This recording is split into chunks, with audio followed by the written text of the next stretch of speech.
ज्ञान ध्यान किश कर्म ना जाना, सार ना जाना तेरी। सब तो वड्डा सतगुर नानक, जिन कल राखी मेरी। पतित पावन भगत वशल, कृपा निधान, त्रिलोकी नाथ, सरवरे कायनात दे सांझे रहबर, दसां पातशाहियां दे साक्षात स्वरूप, गुरता गद्दी ते सुभायमान, शतर चवर तखत दे मालिक, बाणी के बोहित, नाम के जहाज,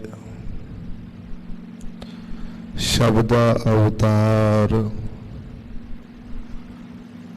जुगो जुग अटल,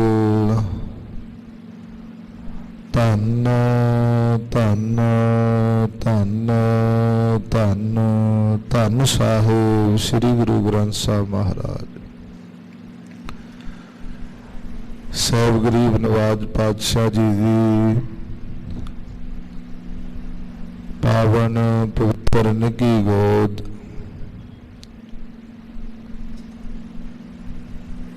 गुरुद्वारा श्री दुख निवारण साहिब पातशाही नावी पटियाला दी मुकद्दस धरती उत्ते अमृत वेले दे दीवाना विच हाजरियां भर रहे, दर्शन दीदार कर रहे, यात्रा कर रहे गुरु प्यारे, गुरु सवारे, गुरु खालसा जी। साहब जी फरमान करते हैं,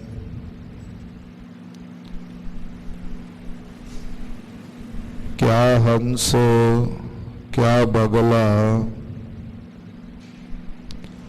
जाको नजर करे, जे तिस भावै नानका, कागो हंस करे। खालसा जी सानू उस पवित्र संगत विच हाजरियां भरन दा सुभाग मिल रहा है, उस महान दरबार दे दर्शन दीदार करन दा सुभाग मिल रहा है। ऐसी महान सत्संगत दी धूड़ी मस्तक ते लाउण दा सुभाग मिल रहा है, जिस सत्संगत दी ऐसी वडियाई है, जिस विच खालसा जी कामां तो हंस बनते हैं, जिहदे विच कोई भी समानता नहीं है। सतगुरु साहब जी ने जो वचन कीते हैं, क्या हंस क्या बगला, जाको नदर करे। खालसा जी हंस ते बगले दे विच बहुत समानतावां हन। जे शरीरक बनतर वेखीए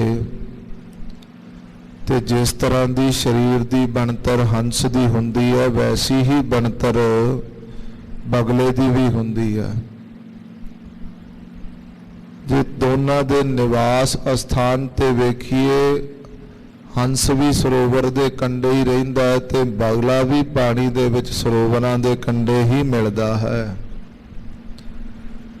जे खालसा दी स्वरूप दे रंग की गल करिए ते चिट्टा ही रंग बगले दा हुंदा है ते चिट्टा ही रंग हंस दा हुंदा है।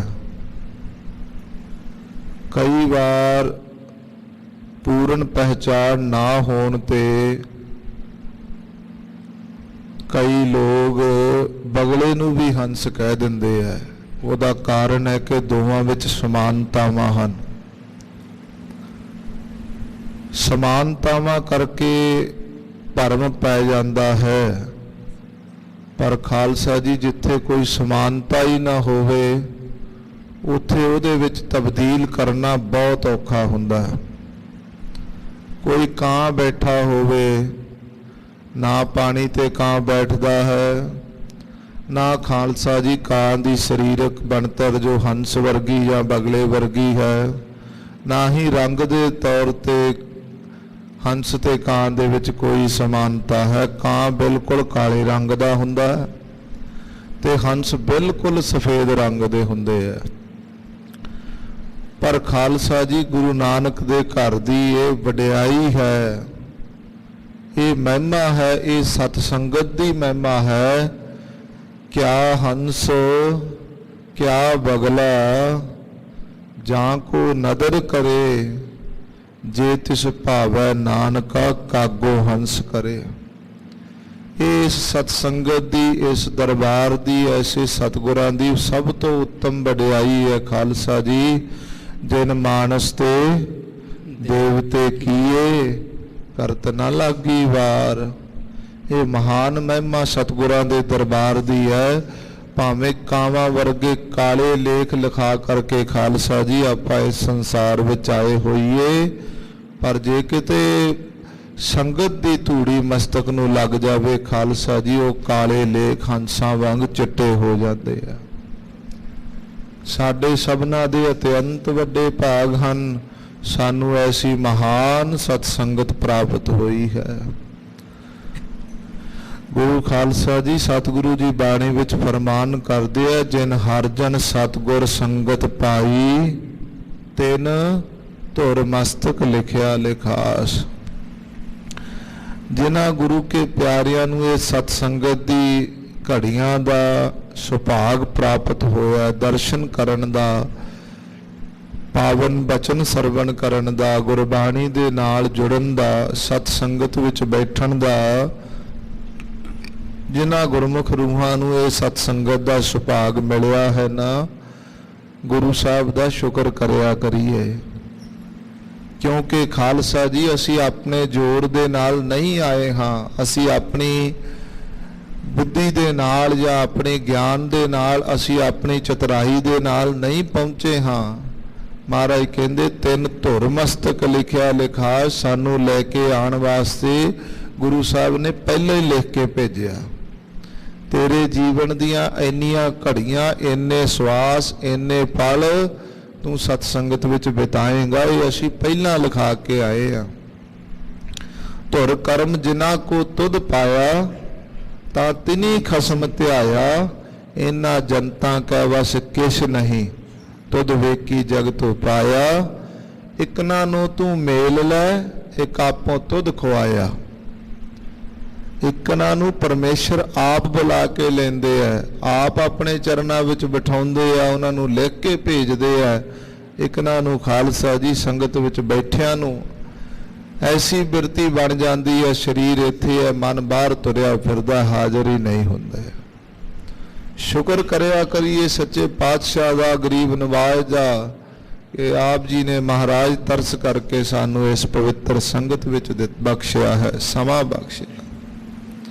ਸੋ ਗੁਰੂ ਖਾਲਸਾ ਜੀ ਦਰਬਾਰ ਦੀ ਮਰਜ਼ਾਦਾ ਅਨੁਸਾਰ ਆਪ ਜੀ ਅੰਮ੍ਰਿਤ ਵੇਲੇ ਦੇ ਆਸਾ ਜੀ ਦੀ ਵਾਰ ਦੇ ਕੀਰਤਨ ਦਾ ਆਨੰਦ ਮਾਣ ਰਹੇ ਸੀ।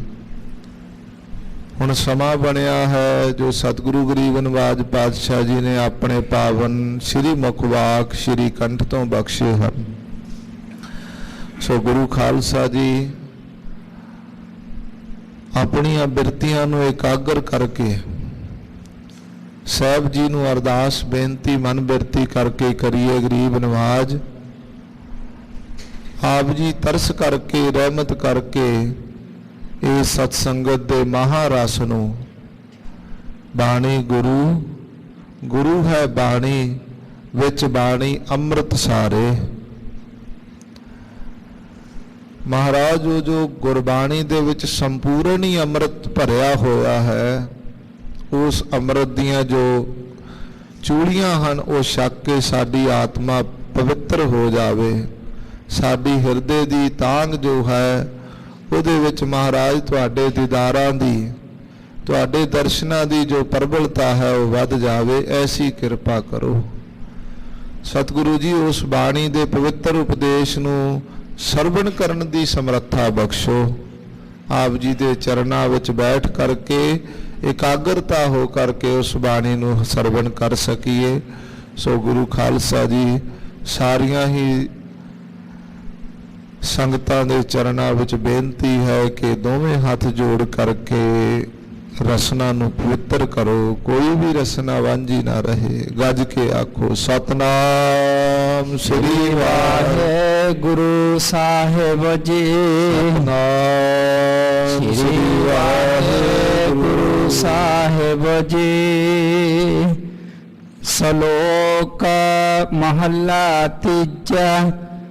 ਮਨ ਪ੍ਰਤੀਤ ਨ ਆਈਆ ਸਹਿਜ ਨ ਲੱਗੋ ਭਾਉ।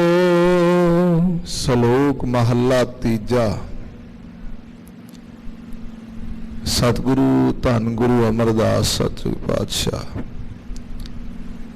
ਤੀਜੇ ਗੁਰੂ ਨਾਨਕ ਆਪਣੀ ਪਾਵਨ ਰਸਨਾ ਤੋਂ ਅੱਜ ਦਾ ਮਹਾਨ ਉਪਦੇਸ਼ ਸਾਡੀ ਝੋਲੀ ਵਿੱਚ ਪਾ ਰਹੇ ਆ। ਸ੍ਰੀ ਗੁਰੂ ਗ੍ਰੰਥ ਸਾਹਿਬ ਮਹਾਰਾਜ ਜੀਆਂ ਦੇ ਪਾਵਨ 549 ਅੰਗ ਦੇ ਉੱਤੇ ਅੱਜ ਦੇ ਗੁਰਵਾਕ ਸੁਸ਼ੋਭਿਤ ਹਨ। ਬਿਹਾਗੜੇ ਕੀ ਵਾਰ ਹੈ। ਸ੍ਰੀ ਗੁਰੂ ਗ੍ਰੰਥ ਸਾਹਿਬ ਮਹਾਰਾਜ ਜੀਆਂ ਵਿੱਚ 22 ਵਾਰਾਂ ਹਨ। ਖਾਲਸਾ ਜੀ ਵਾਰ ਦਾ ਸੰਬੰਧ ਵਿਦਵਾਨਾਂ ਨੇ ਜੰਗ ਯੁੱਧ ਦੇ ਨਾਲ ਦੱਸਿਆ। ਵਾਰ ਜੋ ਹੈ ਉਹ ਢਾਡੀਆਂ ਦੀ ਗਾਇਨ ਸ਼ੈਲੀ ਦੀ ਪ੍ਰਕਿਰਿਆ ਹੈ ਤੇ ਵਾਰ ਦੇ ਨਾਲ ਸਾਡੀ ਸੱਭਿਆਚਾਰਕ ਵੀ ਸਾਂਝ ਹੈ ਕਿ ਵਾਰਾਂ ਗਾ ਕਰਕੇ ਜੋਸ਼ ਪੈਦਾ ਹੁੰਦਾ ਸੀ। ਸੋ ਜਿਹੜਾ ਜੋ ਸੰਸਾਰੀ ਜੀਵ ਇੱਥੇ ਸੂਰਮਿਆਂ ਦੀਆਂ ਵਾਰਾਂ ਗਾ ਕਰਕੇ ਸਰੀਰਕ ਤੌਰ ਤੇ ਪੈਦਾ ਕਰਦੇ ਸੀ, ਗਰੀਬ ਨਵਾਜ ਪਾਤਸ਼ਾਹ ਨੇ ਉਸੇ ਵਾਰਾਂ ਦੇ ਸੰਦਰਭ ਨੂੰ ਆਤਮਿਕ ਤੌਰ ਤੇ ਵੀ ਜੋੜ ਦਿੱਤਾ। ਸੰਸਾਰ ਦੇ ਜੰਗ ਯੁੱਧ ਦੋ ਧੜਿਆਂ ਦੇ ਵਿੱਚ, ਦੋ ਧਿਰਾਂ ਦੇ ਵਿੱਚ ਹੁੰਦੇ ਆ ਤੇ ਸੂਰਮਿਆਂ ਨੂੰ ਹੌਸਲਾ ਅਫਜ਼ਾਈ ਕਰਨ ਵਾਸਤੇ ਐਸੇ ਪ੍ਰਸੰਗ ਸੁਣਾਏ ਜਾਂਦੇ ਆ ਜਿਨ੍ਹਾਂ ਦੇ ਵਿੱਚ ਉਹਨਾਂ ਨੂੰ ਆਪਣੀ ਧਿਰ ਲਈ ਕੁਰਬਾਨੀ ਦੇਣ ਲਈ ਪ੍ਰੇਰਿਤ ਕੀਤਾ ਜਾਂਦਾ ਹੈ। ਇਸੇ ਤਰ੍ਹਾਂ ਸਤਿਗੁਰੂ ਗਰੀਬ ਨਵਾਜ ਪਾਤਸ਼ਾਹ ਜੀ ਨੇ ਜਿਹੜਾ ਸਾਡੇ ਅੰਦਰ ਜੰਗ ਚੱਲ ਰਿਹਾ ਹੈ ਉਹਨੂੰ ਵੀ ਪ੍ਰੇਰਿਤ ਕਰਨ ਵਾਸਤੇ, ਉਹਦੇ ਨਾਲ ਲੜਨ ਵਾਸਤੇ ਸਾਨੂੰ ਇਹ ਵਾਰ ਦੇ ਪ੍ਰਕਰਨ ਵਿੱਚ ਗੁਰਬਾਣੀ ਬਖਸ਼ੀ ਹੈ। ਗੁਰੂ ਖਾਲਸਾ ਜੀ ਸਾਡੇ ਅੰਦਰ ਜੋ ਵਿਵੇਕ ਦੀ ਤੇ ਮੋਹ ਦੀ ਲੜਾਈ ਹੈ, ਵਿਵੇਕ ਦੀ ਸੈਨਾ ਮੋਹ ਦੀ ਸੈਨਾ ਉੱਤੇ ਪ੍ਰਭਾਵਿਤ ਹੁੰਦੀ ਹੈ। ਮੋਹ ਦੇ ਵੱਡੇ ਵੱਡੇ ਸੈਨਾਪਤੀ ਨੇ। ਮੋਹ ਦੀ ਸੈਨਾ ਦੇ ਵਿੱਚ ਕਾਮ ਹੈ, ਕ੍ਰੋਧ ਹੈ, ਲੋਭ ਹੈ, ਮੋਹ ਹੈ, ਹੰਕਾਰ ਹੈ, ਈਰਖਾ ਹੈ, ਦ્વੈਸ਼ ਹੈ, ਨਿੰਦਿਆ ਚੁਗਲੀ ਹੈ। ਇਧਰ ਵਿਵੇਕ ਦੀ ਸੈਨਾ ਹੈ, ਸੰਜਮ ਹੈ, ਨਿਮਰਤਾ ਹੈ, ਦਿਆਲਤਾ ਹੈ, ਕਿਰਪਾਲਤਾ ਹੈ, ਗਰੀਬੀ ਹੈ, ਸਹਿਜ ਹੈ, ਸੰਤੋਖ ਹੈ। ਇਧਰ ਮੋਹ ਦੀ ਸੈਨਾ ਹੈ ਤੇ ਇਹਨਾਂ ਦੋਵਾਂ ਦਾ ਆਪਸ ਵਿੱਚ ਯੁੱਧ ਹੁੰਦਾ ਹੈ। ਜਿਵੇਂ ਸੰਸਾਰ ਦੇ ਵਿੱਚ ਆਪਾਂ ਵੇਖਦੇ ਹਾਂ ਕਿ ਕਈ ਵਾਰ ਦੁਸ਼ਮਣ ਜੋ ਹੈ, ਵੈਰੀ ਜੋ ਹੈ ਜਾਂ ਮਾੜੀ ਬਿਰਤੀ ਵਾਲੇ ਜੋ ਹੁੰਦੇ ਹਨ ਉਹ ਸੰਤ ਬਿਰਤੀ ਉੱਤੇ, ਸਹਿਜ ਬਿਰਤੀ ਉੱਤੇ ਪ੍ਰਭਾਵ ਜ਼ਰੂਰ ਪਾ ਜਾਂਦੇ ਆ। ਇੱਕ ਵਾਰ ਦਬਾ ਜ਼ਰੂਰ ਲੈਂਦੇ ਆ ਪਰ ਫਿਰ ਵੀ ਖਾਲਸਾ ਜੀ ਅੰਤ ਵਿੱਚ ਜਿੱਤ ਸਹਿਜ ਵਾਲਿਆਂ ਦੀ ਹੀ ਹੁੰਦੀ ਹੈ, ਸ਼ਾਂਤੀ ਸੱਚ ਵਾਲਿਆਂ ਦੀ। ਕਈ ਵਾਰ ਝੂਠ ਦਾ ਐਡਾ ਵੱਡਾ ਪਸਾਰਾ ਬਣ ਜਾਂਦਾ ਹੈ ਕਿ ਸਾਰੇ ਹੀ ਉਹਦੇ ਹੱਕ ਵਿੱਚ, ਉਹਦੀ ਧਿਰ ਵਿੱਚ ਖੜ ਜਾਂਦੇ ਆ ਪਰ ਫਿਰ ਵੀ ਅੰਤ ਨੂੰ ਸੱਚ ਦਾ ਹੀ ਨਿਬੇੜਾ ਹੁੰਦਾ ਹੈ। ਸੋ ਇਸੇ ਤਰ੍ਹਾਂ ਖਾਲਸਾ ਜੀ ਇਹ ਸਾਡੀ ਆਤਮਾ ਦੀ ਲੜਾਈ ਹੈ। ਇਸ ਆਤਮਾ ਦੀ ਲੜਾਈ ਦੇ ਵਿੱਚ ਅਸੀਂ ਤੇ ਰੋਜ਼ਾਨਾ ਹੀ ਵਿਕਾਰਾਂ ਤੋਂ ਢਾਏ ਜਾ ਰਹੇ ਹਾਂ। ਰੋਜ਼ਾਨਾ ਹੀ ਸਾਨੂੰ ਮੋਹ ਦੀ ਜੋ ਸੈਨਾ ਹੈ ਉਹ ਢਾ ਰਹੀ ਹੈ। ਕਦੀ ਕਾਮ ਖੜਾ ਹੋ ਜਾਂਦਾ, ਕਦੀ ਕ੍ਰੋਧ ਲੜਨ ਲੱਗ ਪੈਂਦਾ, ਕਦੀ ਮੋਹ ਲੜਨ ਲੱਗ ਪੈਂਦਾ, ਕਦੀ ਹੰਕਾਰ ਲੜਦਾ, ਕਦੀ ਅਵਿਦਿਆ ਲੜਦੀ ਹੈ। ਸਾਨੂੰ ਰੋਜ਼ ਹੀ ਢਾਉਂਦੇ ਆ, ਪਲ ਪਲ ਉੱਤੇ ਸਾਨੂੰ ਢਾ ਲੈਂਦੇ ਹਨ।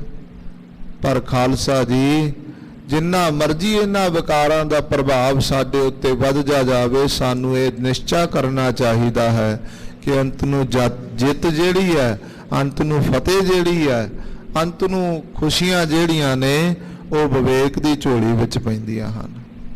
ਉਹ ਸੰਜਮ ਦੀ, ਉਹ ਨਿਮਰਤਾ ਦੀ, ਗਰੀਬੀ ਦੀ, ਕਿਰਪਾਲਤਾ ਦੀ, ਦਿਆਲਤਾ ਦੀ, ਐਸੇ ਗੁਣਾਂ ਦੀ ਹਮੇਸ਼ਾ ਹੀ ਜਿੱਤ ਹੁੰਦੀ ਹੈ। ਸੋ ਸਤਿਗੁਰੂ ਗਰੀਬ ਨਵਾਜ ਪਾਤਸ਼ਾਹ ਨੇ ਉਹ ਆਤਮਾ ਦੀ ਜੋ ਵਿਕਾਰਾਂ ਨਾਲ ਲੜਾਈ ਹੈ, ਜੋ ਵਿਵੇਕ ਦੀ ਲੜਾਈ ਹੈ, ਉਸ ਲੜਾਈ ਦੇ ਸੰਦਰਭ ਦੇ ਵਿੱਚ ਸਾਨੂੰ ਇਹ ਪਵਿੱਤਰ ਵਾਰ ਦੇ ਵਿੱਚ ਉਪਦੇਸ਼ ਦਿੱਤਾ ਹੈ। ਤੇ ਮਹਾਰਾਜ ਗਰੀਬ ਨਵਾਜ ਪਾਤਸ਼ਾਹ ਜੀ ਮਨ ਨੂੰ ਸੰਬੋਧਨ ਕਰਦੇ ਹੋਏ, ਕਿਉਂਕਿ ਲੜਾਈ ਮਨ ਵਿੱਚ ਹੁੰਦੀ ਹੈ ਨਾ, ਮਨ ਹੀ ਲੜਾਈ ਲੜਦਾ ਹੈ। ਖਾਲਸਾ ਜੀ, ਕਿਸੇ ਕਹਾਣੀ ਦੇ ਵਿੱਚ ਇੱਕ ਕਹਾਣੀਕਾਰ ਨੇ ਬੜਾ ਸੁੰਦਰ ਵਿਆਖਿਆਨ ਦਿੱਤਾ। ਉਹ ਕਹਿੰਦਾ ਜਿਹੜਾ ਸਾਡਾ ਸਰੀਰ ਹੈ, ਇਸ ਸਰੀਰ ਦੀ ਜੇ ਆਪਾਂ ਬਣਤਰ ਵੇਖਦੇ ਹਾਂ, 2 ਲੱਤਾਂ ਨੇ, ਬਾਹਾਂ ਨੇ, ਪੇਟ ਹੈ ਤੇ ਸਿਰ ਹੈ। ਉਹ ਕਹਿੰਦਾ ਜੇ ਇਸ ਸਰੀਰ ਦੀ ਇੱਕ ਲੱਤ ਵੱਢ ਦਈਏ ਤਾਂ ਸਰੀਰ ਚੱਲ ਸਕਦਾ ਹੈ। ਇੱਕ ਲੱਤ ਉੱਤੇ ਚੱਲ ਲੈਂਦੇ ਆਪਾਂ ਵੇਖਦੇ ਹਾਂ। ਉਹ ਕਹਿੰਦਾ ਜੇ ਦੋਵੇਂ ਲੱਤਾਂ ਵੱਢ ਦਈਏ ਤਾਂ ਵੀ ਸਰੀਰ ਚੱਲ ਸਕਦਾ? ਕਹਿੰਦੇ ਬਿਲਕੁਲ ਚੱਲ ਸਕਦਾ। ਉਹ ਕਹਿੰਦਾ ਦੋਵੇਂ ਲੱਤਾਂ ਨਾਲ ਇੱਕ ਬਾਹ ਵੱਢ ਦਈਏ ਤਾਂ ਵੀ ਚੱਲ ਸਕਦਾ? ਕਹਿੰਦੇ ਚੱਲ ਸਕਦਾ। ਕਹਿੰਦਾ ਦੋਵੇਂ ਲੱਤਾਂ ਦੋਵੇਂ ਬਾਹਾਂ ਵੀ ਵੱਢ ਦਈਏ ਤਾਂ ਵੀ ਚੱਲ ਸਕਦਾ? ਕਹਿੰਦੇ ਚੱਲ ਸਕਦਾ।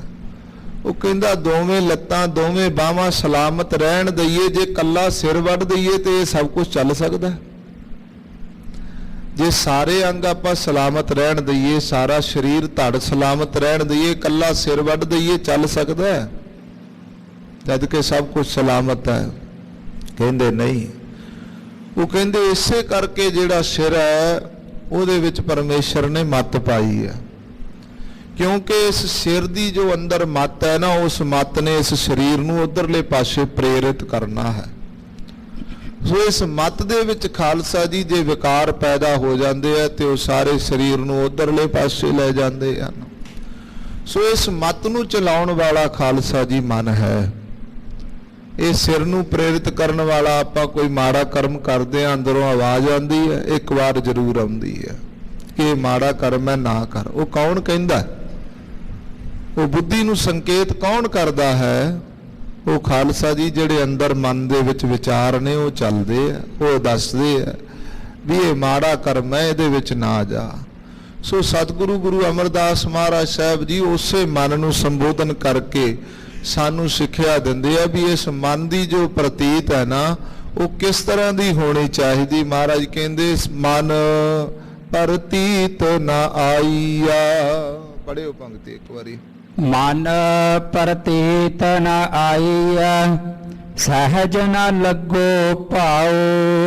ਸਤਿਗੁਰੂ ਗੁਰੂ ਅਮਰਦਾਸ ਮਹਾਰਾਜ ਕਹਿੰਦੇ ਜਿਹੜਾ ਮਨ ਹੈ ਨਾ, ਜਦੋਂ ਤੱਕ ਇਸ ਮਨ ਨੂੰ ਪ੍ਰਤੀਤ ਨਹੀਂ ਆਉਂਦੀ, ਭਰੋਸਾ ਨਹੀਂ ਬੈਠਦਾ, ਵਿਸ਼ਵਾਸ ਨਹੀਂ ਟਿਕਦਾ, ਸਹਿਜ ਨਾ ਲੱਗੋ ਭਾਉ, ਉਦੋਂ ਤੱਕ ਇਹਦੇ ਵਿੱਚ ਸਹਿਜ ਨਹੀਂ ਆ ਸਕਦਾ, ਉਦੋਂ ਤੱਕ ਇਹਦੇ ਵਿੱਚ ਟਿਕਾ ਨਹੀਂ ਆ ਸਕਦਾ, ਉਦੋਂ ਤੱਕ ਇਹਦੇ ਅੰਦਰ ਜੋ ਵਿਸ਼ਵਾਸ ਦੇ ਨਾਲ ਪੈਦਾ ਹੋਇਆ ਪਵਿੱਤਰ ਕਰਮ ਹੈ ਉਹ ਇਹਦੇ ਅੰਦਰੋਂ ਪ੍ਰਗਟ ਨਹੀਂ ਹੋ ਸਕਦਾ। ਇੱਕ ਛੋਟੀ ਜੀ ਉਦਾਹਰਣ ਤੇ ਬੜੀ ਸਰਲ ਉਦਾਹਰਣ ਹੈ। ਖਾਲਸਾ ਜੀ ਦੁੱਧ ਗਰਮ ਹੋਵੇ, ਉਹਨੂੰ ਜਾਗ ਵੀ ਲੱਗਿਆ ਹੋਵੇ, ਉਹਨੂੰ ਅਨੁਕੂਲ ਵਾਤਾਵਰਣ ਮੁਤਾਬਕ ਜਿਹੋ ਜੀ ਸਥਿਤੀ ਵਿੱਚ ਜੇ ਗਰਮੀ ਚਾਹੀਦੀ ਹੈ ਉਨੀ ਗਰਮੀ ਵਿੱਚ ਵੀ ਰੱਖਿਆ ਹੋਵੇ, ਤੇ ਜੇ ਸਾਰੀ ਰਾਤ ਉਹਨੂੰ ਹਿਲਾਈ ਜਾਈਏ ਕੀ ਦਹੀਂ ਜੰਮ ਜਾਏਗਾ? ਦਹੀਂ ਨੂੰ ਜੰਮਣ ਵਾਸਤੇ ਜਿੱਥੇ ਦੁੱਧ ਦੀ ਉਨੀ ਗਰਮੈਸ਼ ਦੀ, ਜਾਗ ਲੱਗਣ ਦੀ ਤੇ ਵਾਤਾਵਰਣ ਦੇ ਅਨੁਕੂਲ ਹੋਣ ਦੀ, ਜਿੱਥੇ ਇਹ ਸੁਵਿਧਾਵਾਂ ਦੀ ਜ਼ਰੂਰਤ ਹੈ ਉੱਥੇ ਨਾਲ ਨਾਲ ਉਹਦੇ ਟਿਕਣ ਦੀ ਬਹੁਤ ਜ਼ਿਆਦਾ ਜ਼ਰੂਰਤ ਹੈ। ਜੇ ਉਹਨੂੰ ਆਪਾਂ ਟਿਕਾ ਕੇ ਨਾ ਰੱਖਿਆ ਤਾਂ ਉਹਦੇ ਅੰਦਰ ਉਹ ਪ੍ਰਵਿਰਤੀ ਨਹੀਂ ਹੋਵੇਗੀ, ਉਹ ਬਦਲਾਅ ਨਹੀਂ ਆਏਗਾ, ਦੁੱਧ ਤੋਂ ਦਹੀਂ ਨਹੀਂ ਬਣੇਗਾ। ਦਹੀਂ ਨੂੰ ਜੰਮਣ ਵਾਸਤੇ ਦੁੱਧ ਨੂੰ ਟਿਕਾਣ ਦੀ ਅਤਿਅੰਤ ਜ਼ਰੂਰਤ ਹੈ। ਇਸੇ ਤਰ੍ਹਾਂ ਖਾਲਸਾ ਜੀ ਮਨ ਨੂੰ ਟਿਕਾਣ ਵਾਸਤੇ ਪ੍ਰਤੀਤ ਦੀ ਅਤਿਅੰਤ ਜ਼ਰੂਰਤ ਹੈ। ਉਹ ਪ੍ਰਤੀਤ ਪੈਦਾ ਹੁੰਦੀ ਹੈ ਸਹਿਜ ਤੋਂ। ਸਹਿਜ ਪੱਕੇ ਸੋ ਮਿੱਠਾ ਹੋਏ। ਉਹ ਸਹਿਜ ਦੇ ਨਾਲ ਜੋ ਪ੍ਰਤੀਤ ਬਣਦੀ ਹੈ ਉਹਦੇ ਵਿੱਚ ਖਾਲਸਾ ਜੀ ਫਿਰ ਹਿਰਦਾ ਡੋਲਦਾ ਨਹੀਂ, ਫਿਰ ਹਿਰਦਾ ਕਿਸੇ ਪ੍ਰਕਾਰ ਵੀ ਆਪਣੇ ਜੋ ਨਿਸ਼ਾਨਾ ਹੈ ਉਸ ਤੋਂ ਚੁੱਕਦਾ ਨਹੀਂ ਹੈ। ਇਸ ਕਰਕੇ ਸੱਚੇ ਪਾਤਸ਼ਾਹ ਅੰਦਰ ਦੀ ਬਿਰਤੀ ਨੂੰ ਸੰਬੋਧਨ ਕਰਦੇ ਹੈ ਕਿ ਮਨ ਨੂੰ ਪ੍ਰਤੀਤ ਨਾ ਆਵੇ ਤੇ ਸਹਿਜ ਦੇ ਨਾਲ ਪ੍ਰੇਮ ਨਹੀਂ ਬਣਦਾ। ਸਬਦੈ ਸਾਧਨਾ ਪਾਇਓ ਮਨ ਹਠ ਕਿਆ ਗੁਣ ਗਾਏ। ਮਹਾਰਾਜ ਸੱਚੇ ਪਾਤਸ਼ਾਹ ਜੀ ਕਹਿੰਦੇ ਜੇ ਸ਼ਬਦ ਦਾ ਰਸ ਹੀ ਨਾ ਆਇਆ, ਜੇ ਸ਼ਬਦ ਦਾ ਉਹ ਰਸ ਉਹ ਆਨੰਦ ਹੀ ਨਾ ਪ੍ਰਾਪਤ ਕੀਤਾ, ਫਿਰ ਐਵੇਂ ਬੱਧਾ ਚੱਟੀ ਜੋ ਭਰੇ ਨਾ ਗੁਣ ਨਾ ਉਪਕਾਰ, ਐਵੇਂ ਜਿੱਦ ਦੇ ਨਾਲ ਬੈਠਣ ਦਾ ਕੋਈ ਲਾਭ ਨਹੀਂ ਜੇ ਸ਼ਬਦ ਦੇ ਰਸ ਵਿੱਚ ਹੀ ਨਾ ਜੁੜ ਸਕੇ। ਖਾਲਸਾ ਜੀ ਆਪਾਂ ਨੂੰ ਭੁੱਖ ਲੱਗੀ ਹੋਵੇ, ਆਪਾਂ ਤੁਰਦੇ ਪ੍ਰਸ਼ਾਦਾ ਹੱਥ ਉੱਤੇ ਧਰੀਏ, ਉਹਦੇ ਉੱਤੇ ਪ੍ਰਸ਼ਾਦ ਸਬਜ਼ੀ ਭਾਜੀ ਧਰੀਏ ਤੇ ਤੁਰਦੇ ਪ੍ਰਸ਼ਾਦਾ ਛਕ ਲਈਏ, ਭੁੱਖ ਤਾਂ ਖਤਮ ਹੋ ਜਾਂਦੀ ਆ। ਤੇ ਜੇ ਉਸੇ ਪ੍ਰਸ਼ਾਦੇ ਨੂੰ ਛਕਣ ਲਈ ਆਪਾਂ 5 ਇਸ਼ਨਾਨਾਂ ਕਰਕੇ ਬੜੇ ਇਕਾਗਰਤਾ ਦੇ ਨਾਲ ਅਰਦਾਸ ਬੇਨਤੀ ਕਰਕੇ ਫਿਰ ਪ੍ਰਸ਼ਾਦਾ ਛਕੀਏ ਤੇ ਭੁੱਖ ਫਿਰ ਵੀ ਖਤਮ ਹੁੰਦੀ ਹੈ। ਪਰ ਦੋਵਾਂ ਦੇ ਵਿੱਚ ਫਰਕ ਹੈ। ਜਿਸ ਮਨੁੱਖ ਨੇ 5 ਇਸ਼ਨਾਨਾਂ ਕਰਕੇ ਅਰਦਾਸ ਬੇਨਤੀ ਕਰਕੇ ਟਿਕ ਕੇ ਆਰਾਮ ਦੇ ਨਾਲ ਪ੍ਰਸ਼ਾਦਾ ਛਕਿਆ ਹੈ, ਉਹ ਪ੍ਰਸ਼ਾਦੇ ਦੇ ਨਾਲ ਭੁੱਖ ਤਾਂ ਮਿਟਦੀ ਹੀ ਮਿਟਦੀ ਹੈ, ਪਰ ਉਸ ਪ੍ਰਸ਼ਾਦੇ ਦਾ ਰਸ ਵੀ ਲੈਂਦਾ ਹੈ। ਪਰ ਜਿਹਨੇ ਤੁਰਦੇ ਪ੍ਰਸ਼ਾਦਾ ਛਕਿਆ ਉਹਨੇ ਭੁੱਖ ਹੀ ਮਿਟਾਈ ਹੈ, ਰਸ ਨਹੀਂ ਉਹਨੇ ਪ੍ਰਾਪਤ ਕੀਤਾ। ਸੋ ਐਸੀ ਹੀ ਖਾਲਸਾ ਜੀ ਇਹ ਗੁਰਬਾਣੀ ਦੀ ਭੇਦਤਾ ਹੈ। ਜੇ ਸਹਿਜ ਦੇ ਵਿੱਚ ਆ ਕਰਕੇ ਗੁਰਬਾਣੀ ਨੂੰ, ਪ੍ਰੇਮ ਦੇ ਵਿੱਚ ਆ ਕਰਕੇ ਆਪਾਂ ਸ਼ਰਧਾ ਦੇ ਨਾਲ, ਪ੍ਰਤੀਤ ਦੇ ਨਾਲ, ਵਿਸ਼ਵਾਸ ਦੇ ਨਾਲ ਆਪਾਂ ਇਸ ਗੁਰਬਾਣੀ ਨੂੰ ਪੜ੍ਹਦੇ ਹਾਂ, ਸੁਣਦੇ ਹਾਂ, ਵਿਚਾਰਦੇ ਹਾਂ, ਫਿਰ ਖਾਲਸਾ ਜੀ ਇਸ ਬਾਣੀ ਦੇ ਰਸ ਨੂੰ ਪ੍ਰਾਪਤ ਕਰਦੇ ਹਾਂ। ਜੇ ਕਿਤੇ ਟਿਕਾ ਹੀ ਨਹੀਂ, ਤੁਰਦੇ ਜਪਜੀ ਸਾਹਿਬ ਪੜ੍ਹੀ ਜਾ ਰਹੇ ਹਾਂ, ਬਿਰਤੀ ਕਿਤੇ ਹੋਰ ਤੁਰੀ ਫਿਰਦੀ ਹੈ, ਗੁਰਬਾਣੀ ਪੜ੍ਹ ਰਹੇ ਹਾਂ, ਉਹਦਾ ਫਲ ਮਿਲ ਰਿਹਾ ਪਰ ਉਹਦਾ ਰਸ ਨਹੀਂ ਪ੍ਰਾਪਤ ਹੋ ਰਿਹਾ। ਆਪਣੀ ਪਹੁੰਚ ਰਸ ਤੱਕ ਹੋਣੀ ਚਾਹੀਦੀ ਹੈ, ਤਾਂ ਜਨਮ ਸਫਲਾ ਹੋਵੇਗਾ। ਸੋ ਸਤਿਗੁਰੂ ਸਾਹਿਬ ਜੀ ਕਹਿੰਦੇ ਕਿ ਇਹ ਸ਼ਬਦ ਹੈ ਸਾਧ ਨਾ ਪਾਇਓ ਮਨ ਹਠ ਕਿਆ ਗੁਣ ਗਾਏ। ਜਿਹੜੇ ਭਾਈ ਸ਼ਬਦ ਦਾ ਰਸ ਨਹੀਂ ਪ੍ਰਾਪਤ ਕਰਦੇ ਉਹਨਾਂ ਦਾ ਗਾਵਿਆ ਸੁਣਿਆ ਪ੍ਰਵਾਨ ਨਹੀਂ ਹੁੰਦਾ।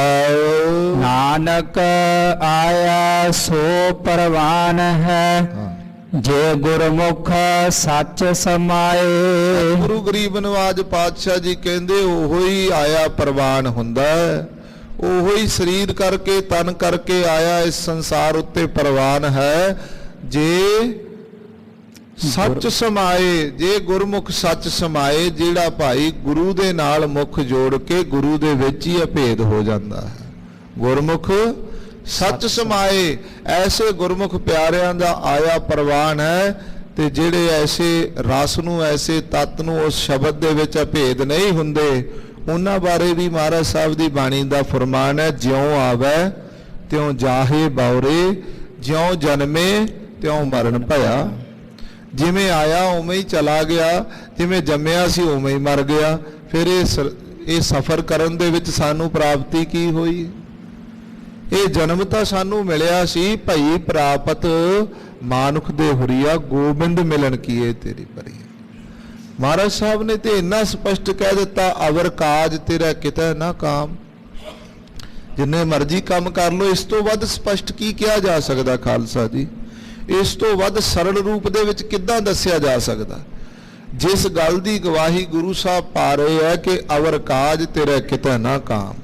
ਸਾਡੇ ਘਰਾਂ ਵਿੱਚ ਬਜ਼ੁਰਗ ਹੁੰਦੇ ਆ, ਜਦੋਂ ਕੋਈ ਬੱਚੇ ਛੋਟੀ ਉਮਰ ਦੇ ਤਜਰਬੇ ਤੋਂ ਬਿਨਾ ਕੋਈ ਫੈਸਲਾ ਲੈਣ ਲੱਗਦੇ ਆ, ਬਜ਼ੁਰਗ ਉਹਨਾਂ ਨੂੰ ਰੋਕਦੇ ਆ ਵੀ ਬੱਚਾ ਇਹ ਕਾਰਜ ਦੇ ਵਿੱਚ ਨਾ ਜਾਓ, ਇਹ ਫੈਸਲਾ ਤੁਹਾਡੇ ਲਈ ਚੰਗਾ ਨਹੀਂ। ਕਹਿਣ ਦੇ ਬਾਵਜੂਦ ਵੀ ਜਦੋਂ ਬਜ਼ੁਰਗਾਂ ਦੇ ਬੱਚੇ ਫੈਸਲੇ ਲੈ ਲੈਂਦੇ ਆ, ਅੰਤ ਨੂੰ ਉਹਦਾ ਨਤੀਜਾ ਮਾੜਾ ਨਿਕਲਦਾ, ਦੁਖੀ ਹੁੰਦੇ ਆ। ਇਸੇ ਤਰ੍ਹਾਂ ਖਾਲਸਾ ਜੀ ਆਪਾਂ ਨੂੰ ਸਭ ਨੂੰ ਸਤਿਗੁਰੂ ਸਾਹਿਬ ਫੈਸਲਾ ਸੁਣਾ ਰਹੇ ਆ, ਆਪਾਂ ਉਸ ਫੈਸਲੇ ਤੇ ਚੱਲਦੇ ਨਹੀਂ। ਜਦੋਂ ਨਹੀਂ ਚੱਲਦੇ ਫਿਰ ਪਛਤਾਉਂਦੇ ਆ। ਫਿਰ ਜਿਉਂ ਜਨਮੇ ਤਿਉਂ ਮਰਨ ਭਇਆ, ਫਿਰ ਜੰਮ ਜੰਮ ਮਰਾ ਮਰਾ ਫਿਰ ਜੰਮੈ, ਫਿਰ ਇਦਾਂ ਹੀ ਚੱਲੀ ਜਾ ਰਿਹਾ ਹੈ। ਸੋ ਸਤਿਗੁਰੂ ਗਰੀਬ ਨਵਾਜ ਪਾਤਸ਼ਾਹ ਕਹਿੰਦੇ ਨਾਨਕ ਆਇਆ ਸੋ ਪ੍ਰਵਾਨ ਹੈ, ਜੇ ਗੁਰਮੁਖ ਸੱਚ ਸਮਾਏ ਉਹੀ ਗੁਰਮੁਖ ਉਹੀ ਰੂਹ ਆਈ ਪ੍ਰਵਾਨ ਮੰਨੀ ਜਾਂਦੀ ਹੈ, ਉਹ ਸੱਚ ਵਿੱਚ ਸਮਾਉਂਦੇ ਹਨ। ਮਹੱਲਾ ਤੀਜਾ। ਆਪਣਾ ਆਪਣਾ ਪਛਾਣੈ ਮੂੜਾ, ਅਵਰਾ ਆਖ ਦੁਖਾਏ। ਗਰੀਬ ਨਵਾਜ ਪਾਤਸ਼ਾਹ ਕਹਿੰਦੇ ਐਸਾ ਮੂਰਖ ਬਿਰਤੀ ਵਾਲਾ, ਮਨਮੁਖ ਬਿਰਤੀ ਵਾਲਾ, ਸਾਖਤ ਬਿਰਤੀ ਵਾਲਾ ਹੋ ਜਾਂਦਾ ਹੈ, ਆਪਣਾ ਆਪ ਤਾਂ ਪਛਾਣਦਾ ਨਹੀਂ, ਆਪਣਾ ਆਪ ਨਹੀਂ ਸਮਝਦਾ ਕਿ ਮੈਂ ਆਪਣੇ ਘਰ ਵਿੱਚ ਆਪਣੇ ਹਿਰਦੇ ਵਿੱਚ ਝਾਤ ਮਾਰ ਕੇ ਵੇਖਾਂ ਮੇਰੇ ਅੰਦਰ ਕਿੰਨੇ ਔਗੁਣ ਨੇ, ਮੇਰੇ ਅੰਦਰ ਕਿੰਨੇ ਗੁਨਾਹ ਨੇ, ਮੈਂ ਕਿੰਨੇ ਪਾਪ ਕਰਦਾ ਹਾਂ, ਕਿੰਨੇ ਸਵਾਸ ਮੈਂ ਵਿਅਰਥ ਗਵਾਉਣਾ, ਆਪਣੇ ਵੱਲ ਨਹੀਂ ਝਾਕ ਮਾਰਦਾ। ਅਵਰਾ ਆਖ ਦੁਖਾਏ, ਲੋਕਾਂ ਨੂੰ ਉਪਦੇਸ਼ ਦਿੰਦਾ ਹੈ, ਲੋਕਾਂ ਨੂੰ ਦੁੱਖ ਦਿੰਦਾ ਹੈ ਕਿ ਤੁਸੀਂ ਪਾਪ ਕਰ ਰਹੇ ਹੋ, ਤੁਹਾਨੂੰ ਨਰਕ ਭੋਗਣੇ ਪੈਣਗੇ, ਤੁਹਾਨੂੰ ਇਹਦੀ ਸਜ਼ਾ ਮਿਲੇਗੀ, ਆਪਣੇ ਵੱਲ ਨਿਗਾਹ ਨਹੀਂ ਮਾਰਦਾ। ਐਸਾ ਖਾਲਸਾ ਜੀ ਸੁਤੰਤਰ ਉਪਦੇਸ਼ ਕਿੱਥੋਂ ਮਿਲ ਸਕਦਾ? ਐਸੀ ਸੁਤੰਤਰ ਵਿਚਾਰਧਾਰਾ ਕਿੱਥੋਂ ਮਿਲ ਸਕਦੀ ਹੈ ਜਿਹਦੇ ਵਿੱਚ ਗੁਰੂ ਸਾਹਿਬ ਨੇ ਕਿਸੇ ਲਈ ਵੀ ਰਹਿਤ ਨਹੀਂ ਰੱਖੀ? ਚਾਹੇ ਕੋਈ ਕਥਾ ਕਰਨ ਵਾਲਾ ਤੇ ਚਾਹੇ ਕੋਈ ਕਥਾ ਸੁਣਨ ਵਾਲਾ, ਰਹਿਤ ਹੀ ਨਹੀਂ ਹੈ। ਸਾਰਿਆਂ ਨੂੰ ਇੱਕੋ ਤੱਕੜੀ ਵਿੱਚ ਤੋਲਿਆ, ਕਿਉਂਕਿ ਉੱਥੇ ਸੱਚੋ ਹੀ ਸੱਚ ਨਿਬੜਾ, ਸੱਚ ਦਾ ਨਵੇੜਾ ਹੋਣਾ ਤੇ ਸੱਚ ਦੇ ਵਿੱਚ ਰਹਿਤ ਨਹੀਂ ਹੋ ਸਕਦੀ। ਤੇ ਸਤਿਗੁਰੂ ਗਰੀਬ ਨਵਾਜ ਪਾਤਸ਼ਾਹ ਕਹਿੰਦੇ ਭਾਈ ਇਹ ਹਿਰਦੇ ਵਿੱਚ ਦ੍ਰਿੜਤਾ ਰੱਖਣੀ ਹੈ, ਆਪਣਾ ਆਪ ਨਾ ਪਛਾਣੈ ਮੂੜਾ, ਅਵਰਾ ਆਖ ਦੁਖਾਏ, ਆਪਣੇ ਆਪ ਨੂੰ ਪਛਾਣਦਾ ਨਹੀਂ ਤੇ ਲੋਕਾਂ ਨੂੰ ਉਪਦੇਸ਼ ਦਿੰਦਾ ਹੈ। ਮੁੰਡਾ ਦੀ ਖਸਲਤ ਨਾ ਗਈਆ, ਅੰਦੇ ਵਿਛੜ ਚੋਟਾ ਖਾਏ। ਮਹਾਰਾਜ ਕਹਿੰਦੇ ਮੁੰਡਾ ਦੀ ਖਸਲਤ ਨਾ ਗਈਆ। ਸਿਆਣੇ ਲੋਕ, ਪੁਰਾਣੇ ਪਿੰਡਾਂ ਵਿੱਚ ਰਹਿਣ ਵਾਲੇ ਲੋਕ ਇੱਕ ਕਹਾਵਤ ਬੋਲਦੇ ਆ, ਵਾਦੜੀਆਂ ਸਜਾਦੜੀਆਂ ਨਿਭਣ ਸਿਰਾਂ ਦੇ ਨਾਲ। ਜਿਹੜੀਆਂ ਆਦਤਾਂ ਇੱਕ ਵਾਰ ਬਚਪਨ ਵਿੱਚ ਬੱਚੇ ਨੂੰ ਪੈ ਜਾਂਦੀਆਂ ਨੇ, ਉਹ ਆਦਤਾਂ ਤਾਂ ਉਮਰ ਬੰਦੇ ਦੇ ਨਾਲ ਨਿਭ ਜਾਂਦੀਆਂ ਨੇ। ਸੋ ਸਤਿਗੁਰੂ ਗਰੀਬ ਨਵਾਜ ਪਾਤਸ਼ਾਹ ਕਹਿੰਦੇ ਜਿਹੜੀਆਂ ਮੁੱਢ ਤੋਂ ਸਾਡੇ ਸੰਸਕਾਰ ਬਣੇ ਆ ਨਾ, ਜਿਨ੍ਹਾਂ ਸੰਸਕਾਰਾਂ ਕਰਕੇ ਸਾਡਾ ਜਨਮ ਹੋਇਆ ਹੈ, ਮੁੰਡਾ ਦੀ ਖਸਲਤ ਨਾ ਗਈਆਂ, ਉਹ ਸੰਸਕਾਰਾਂ ਕਰਕੇ ਅਸੀਂ ਜਿਹੜਾ ਹੈ ਉਹਨਾਂ ਵਿਕਾਰਾਂ ਨੂੰ ਛੱਡ ਨਹੀਂ ਪਾ ਰਹੇ। ਖਾਲਸਾ ਜੀ ਗੁਰੂ ਨਾਨਕ ਸਾਹਿਬ ਜੀ ਜਿਸ ਵੇਲੇ ਸਿੱਧਾਂ ਨਾਲ ਚਰਚਾ ਕਰਦੇ ਸੀ ਨਾ, ਉਹ ਸਿੱਧ ਆਪਸ ਦੇ ਵਿੱਚ ਆਤਮਾ ਦੀ ਲੜਾਈ ਲੜਦੇ ਸੀ, ਇੱਕ ਦੂਜੇ ਨੂੰ ਛੇੜਦੇ ਸੀ, ਉੱਥੇ ਵਿਚਾਰ ਚੱਲਦੀ ਸੀ, ਉੱਥੇ ਸ਼ਬਦ ਦਾ ਵਿਚਾਰ ਹੁੰਦਾ ਸੀ। ਤੇ ਇੱਧਰ ਦੋਵੇਂ ਸਿੰਧ ਭੰਗਰਨਾਥ ਇੱਕ ਦੂਜੇ ਨੂੰ ਤੰਗ ਕਰਦੇ ਸੀ। ਤੇ ਉੱਥੇ ਫਿਰ ਸਿੱਧਾਂ ਨੇ ਬਚਨ ਕੀਤਾ, ਕਹਿੰਦੇ ਜੀ ਮੈਂ ਇੰਨਾ ਸ਼ਾਂਤ ਹੋ ਕਰਕੇ ਬੈਠਾ, ਵੇਖੋ ਮੈਨੂੰ ਤੰਗ ਕਰਦਾ, ਸੰਗਤ ਵਿੱਚ ਬੈਠਿਆ ਮੈਨੂੰ ਪਰੇਸ਼ਾਨ ਕਰਦਾ। ਉਹ ਕਹਿੰਦੇ ਭਾਈ ਤੇਰਾ ਵੀ ਕਸੂਰ ਨਹੀਂ, ਇਹਦਾ ਵੀ ਕਸੂਰ ਨਹੀਂ। ਕਹਿੰਦੇ ਜੀ ਕਾਰਨ? ਕਹਿੰਦੇ ਤੇਰਾ ਪਿਛਲਾ ਜਨਮ ਗਾਂ ਦਾ ਹੈ ਤੇ ਪਿਛਲੇ ਸੰਸਕਾਰ ਕਰਕੇ ਜੋ ਗਾਂ ਦੀ ਸ਼ਾਂਤੀ ਬਿਰਤੀ ਹੁੰਦੀ ਆ, ਉਹ ਤੇਰੇ ਵਿੱਚ ਇਸ ਸੰਸਕਾਰ ਵਿੱਚ ਵੀ ਹੈਗੀ ਆ। ਤੇ ਜਿਹੜਾ ਇਹਦਾ ਪਿਛਲਾ ਜਨਮ ਹੈ, ਇਹਦਾ ਪਿਛਲਾ ਜਨਮ ਮਛਲੀ ਦਾ ਹੈ, ਤੇ ਮਛਲੀ ਤਾਂ ਸ਼ਾਂਤ ਰਹਿੰਦੀ ਨਹੀਂ, ਟਿਕਦੀ ਨਹੀਂ ਪਾਣੀ ਵਿੱਚ, ਉਹ ਤੜਫਦੀ ਰਹਿੰਦੀ ਹੈ। ਉਹ ਸੰਸਕਾਰ ਇਹਦੇ ਨਾਲ ਆਇਆ ਹੈ। ਸੋ ਉਹਦਾ ਸੁਭਾਵ ਸੰਸਕਾਰ ਕਰਕੇ ਇਸੇ ਤਰ੍ਹਾਂ ਦਾ, ਇਸ ਕਰਕੇ ਇਸ ਜਨਮ ਦੇ ਵਿੱਚ ਵੀ ਉਹ ਸੰਸਕਾਰ ਚੱਲ ਰਿਹਾ। ਤੇਰਾ ਸੁਭਾਵ ਤੇਰੇ ਸੰਸਕਾਰਾਂ ਕਰਕੇ ਨਾਲ ਚੱਲ ਰਿਹਾ। ਇਸ ਕਰਕੇ ਇਹਨਾਂ ਸੰਸਕਾਰਾਂ ਉੱਤੇ ਜਿੱਤ ਪਾਉਣੀ ਹੈ ਤਾਂ ਗੁਰਮੁਖ ਬਣਦੇ। ਆਖੋ ਸਤਨਾਮ ਸ੍ਰੀ ਵਾਹਿਗੁਰੂ। ਪਿਛਲਾ ਜਨਮ ਦੇ ਸੰਸਕਾਰ ਖਾਲਸਾ ਜੀ ਨਾਲ ਚੱਲਦੇ ਹਨ। ਸੋ ਸਤਿਗੁਰੂ ਗਰੀਬ ਨਵਾਜ ਪਾਤਸ਼ਾਹ ਕਹਿੰਦੇ ਮੁੰਡਾ ਦੀ ਖਸਲਤ ਨਾ ਗਈਆਂ, ਅੰਧੇ ਵਿਛੜ ਚੋਟਾ ਖਾਏ। ਕਹਿੰਦੇ ਜਿਹੜੇ ਪਿਛਲੇ ਸੰਸਕਾਰਾਂ ਦੀ ਜੋ ਸਾਡੇ ਅੰਦਰ ਖਸਲਤ ਆਦਤਾਂ ਬਣੀਆਂ ਹੋਈਆਂ, ਸੰਸਕਾਰ ਬਣੇ ਹੋਏ ਆ, ਉਹਦੇ ਕਰਕੇ ਅੰਨੇ ਹੋ ਕਰਕੇ ਚੋਟਾਂ ਖਾ ਰਹੇ ਹਾਂ। ਸਤਿਗੁਰ ਕੈ ਭੈ ਭੰਨ ਨਾ ਘੜਿਓ, ਹਾਂ। ਰਹਿ ਅੰਕ ਸਮਾਏ। ਕਿੰਨਾ ਸਪਸ਼ਟ ਸਤਿਗੁਰੂ ਸਾਹਿਬ ਤਰਸ ਕਰਦੇ ਆ, ਕਿੰਨੇ ਸਪਸ਼ਟ ਰੂਪਾਂ ਵਿੱਚ ਦੱਸ ਵੀ ਦਿੱਤਾ ਕਿ ਸਾਡੇ ਜਿਹੜੇ ਪੁਰਾਣੇ ਸੰਸਕਾਰ ਨੇ ਉਹ ਸਾਡੇ ਉੱਤੇ ਅਤੀ ਪ੍ਰਭਾਵਿਤ ਹੋ ਜਾਂਦੇ ਆ। ਉਹਨਾਂ ਸੰਸਕਾਰਾਂ ਉੱਤੇ ਅਸੀਂ ਚੋਟਾਂ ਖਾਂਦੇ ਆ, ਦੁੱਖ ਝੱਲਦੇ ਆ, ਅੰਨੇ ਹੋ ਕਰਕੇ ਸਾਨੂੰ ਸੱਟਾਂ ਵੱਜਦੀਆਂ। ਪਰ ਮਹਾਰਾਜ ਕਹਿੰਦੇ ਸਤਿਗੁਰ ਕੈ ਭੈ ਭੰਨ ਨਾ ਘੜਿਓ। ਮਹਾਰਾਜ ਕਹਿੰਦੇ ਜੇ ਸਤਿਗੁਰੂ ਦਾ ਭੈ ਲੈ ਕਰਕੇ ਤੂੰ ਹਿਰਦੇ ਵਿੱਚ ਭੈ ਵਸਾ ਕਰਕੇ ਜੇ ਉਹਦੇ ਉੱਤੇ ਦ੍ਰਿੜ ਭਰੋਸਾ ਰੱਖ ਕੇ, ਵਿਸ਼ਵਾਸ ਰੱਖ ਕੇ, ਨੇਮ ਰੱਖ ਕੇ ਚੱਲੇਗਾ, ਤੇਰੇ ਸੰਸਕਾਰ ਵੀ ਭੱਜ ਜਾਣਗੇ। ਉਹ ਸੰਸਕਾਰ ਟੁੱਟ ਜਾਂਦੇ ਆ। ਤੇ ਖਾਲਸਾ ਜੀ ਸਾਡੇ ਤੇ ਇਤਿਹਾਸ ਦੇ ਵਿੱਚ ਸਤਿਗੁਰਾਂ ਦੇ ਤਰਸ ਦੇ ਵਿੱਚ ਉਦਾਹਰਨਾਂ ਦਾ ਤਾਂ ਕੋਈ ਅੰਤ ਹੀ ਨਹੀਂ ਹੈ। ਜਿਹੜੀਆਂ ਉਦਾਹਰਨਾਂ ਸਤਿਗੁਰੂ ਸੱਚੇ ਪਾਤਸ਼ਾਹ ਜੀ ਨੇ ਕਰਮ ਬੰਨਣ ਦੀਆਂ, ਕਰਮ ਤੋੜਨ ਦੀਆਂ ਲਿਖੀਆਂ ਨੇ, ਸੰਸਕਾਰ ਖਤਮ ਕਰਨ ਦੀਆਂ ਲਿਖੀਆਂ ਨੇ, ਉਹਨਾਂ ਦਾ ਅੰਤ ਹੀ ਕੋਈ ਨਹੀਂ। ਆ ਚੱਬੇ ਨਗਰ ਦੀ ਸਾਖੀ ਧੰਨ ਗੁਰੂ ਹਰਗੋਬਿੰਦ ਸਾਹਿਬ 6ਵੇਂ ਪਾਤਸ਼ਾਹ ਜੀ ਦੇ ਵੇਲੇ ਆਪਾਂ ਸਭ ਨੇ ਸੁਣੀ ਹੈ ਨਾ। ਮਾਈ ਸੁਲੱਖਣੀ ਆਈ ਸੀ ਸਤਿਗੁਰੂ ਗਰੀਬ ਨਵਾਜ ਪਾਤਸ਼ਾਹ ਦੇ ਚਰਨਾਂ ਵਿੱਚ, ਮਹਾਰਾਜ ਕਿਰਪਾ ਕਰੋ ਪੁੱਤਰ ਦੀ ਦਾਤ ਬਖਸ਼ ਦਿਓ। ਧੰਨ ਗੁਰੂ ਹਰਗੋਬਿੰਦ ਸਾਹਿਬ ਮਹਾਰਾਜ ਜਦੋਂ ਵੇਖਿਆ ਕੁਛ ਵੀ ਨਹੀਂ ਹੈ, ਮਹਾਰਾਜ ਕਹਿੰਦੇ ਮਾਈ ਤੇਰੇ ਕਰਮਾਂ ਵਿੱਚ ਕੁਛ ਨਹੀਂ, ਤੈਨੂੰ ਪੁੱਤਰ ਦੀ ਦਾਤ ਨਹੀਂ ਮਿਲ ਸਕਦੀ, ਤੇਰੇ ਕਰਮਾਂ ਵਿੱਚ ਪੁੱਤਰਾਂ ਦਾ ਸੁੱਖ ਹੀ ਨਹੀਂ ਹੈ। ਰੋਣ ਲੱਗ ਪਈ, ਕੁਰਲਾਹਟਾਂ ਪਾਉਣ ਲੱਗ ਪਈ ਵੀ ਗੁਰੂ ਨਾਨਕ ਦੇ ਘਰ ਤੋਂ ਮੈਂ ਸੁਣਿਆ ਕੋਈ ਖਾਲੀ ਨਹੀਂ ਜਾ ਸਕਦਾ, ਮੇਰੇ ਵਰਗੀ ਮਾੜੇ ਭਾਗਾਂ ਵਾਲੀ ਕੋਈ ਨਹੀਂ ਜਿਹਨੂੰ ਗੁਰੂ ਨਾਨਕ ਦੇ ਘਰ ਤੋਂ ਵੀ ਦਾਤ ਨਹੀਂ ਮਿਲੀ, ਹੁਣ ਕਿੱਥੋਂ ਮਿਲੂਗੀ। ਰੋਂਦੀ ਰੋਂਦੀ ਬਾਹਰ ਗਈ, ਭਾਈ ਗੁਰਦਾਸ ਸਾਹਿਬ ਮਿਲੇ। ਕਿਉਂ ਮਾਤਾ, ਕਿਉਂ ਇੰਨੀ ਕੁਰਲਾਹਟ, ਦੁੱਖ ਰੋ ਰਹੀ ਹੈ? ਦੁੱਖ ਰੋਇਆ ਕਿ ਮੈਨੂੰ ਗੁਰੂ ਨਾਨਕ ਦੇ ਘਰ ਤੋਂ ਵੀ ਝੋਲੀ ਨਹੀਂ ਭਰੀ, ਹੁਣ ਮੈਂ ਕਿੱਥੇ ਜਾਵਾਂ। ਭਾਈ ਗੁਰਦਾਸ ਸਾਹਿਬ ਕਹਿੰਦੇ ਗੁਰੂ ਨਾਨਕ ਦੇ ਘਰੋਂ ਕੋਈ ਖਾਲੀ ਨਹੀਂ ਜਾਂਦਾ, ਬਸ ਵਿਧੀ ਹੋਣੀ ਚਾਹੀਦੀ ਹੈ। ਜੇ ਵਕੀਲ ਵੱਡਾ ਹੋਵੇ ਨਾ ਤੇ ਫਿਰ ਕੋਈ ਵੀ ਸਜ਼ਾ ਨਹੀਂ ਸੁਣਾ ਸਕਦਾ। ਕਹਿੰਦੇ ਵਿਧੀ ਹੋਣੀ ਚਾਹੀਦੀ ਹੈ। ਕਹਿੰਦੇ ਕੀ?